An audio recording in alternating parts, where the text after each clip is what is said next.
নারী উদ্যোক্তাদের নিয়ে শরৎকাল এবং শারদীয় দুর্গাপুজো উপলক্ষে রাজধানীর ধানমন্ডির মাইডাস সেন্টারে চলছে ৩ দিনব্যাপী মাইডাস শরৎ এসএমই মেলা ২০২৪। মেলার স্পন্সর স্ট্যান্ডার্ড চার্টার্ড ব্যাংক এবং মিডিয়া পার্টনার মাছরাঙা টেলিভিশন।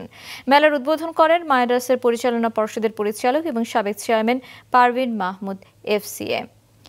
অনুষ্ঠানে অন্যান্যদের মধ্যে উপস্থিত ছিলেন মাইডাসের চেয়ারম্যান আব্দুল করিম, দেশের অন্যতম ফ্যাশন ডিজাইনার বেবি রাসেল সহ বিশিষ্টজনেরা। উদ্বোধন শেষে মেলার বিভিন্ন স্টল ঘুরে দেখেন আয়োজক এবং অতিথিরা।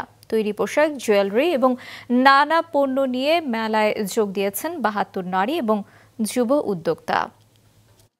নারী উদ্যোক্তারা সব একসাথে হয়ে আমরা সবাই চাই যে আমরা কিছু সোর্স কালেক্ট করে আমরা একটা স্বল্প বাজেটের মাঝে সবাই যেন এসে কম খরচে কেনাকাটা করতে পারে। পেজের থেকে আমরা যদি সবার সামনে সরাসরি কাস্টমারের সামনে আমাদের জিনিসগুলো উপস্থাপন করতে পারি তাহলে আমাদের জন্য একটু ভালো হয়। হোয়াট দেয়ার রিয়েল লাইফ সিচুয়েশনে ব্যবসা করতে গিয়ে কী ধরনের প্রবলেম ফেস করছেন, কী ধরনের সাপোর্ট তাদের দরকার এবং মাইডাস তার তরফ থেকে কী ধরনের সাপোর্ট দিতে পারে।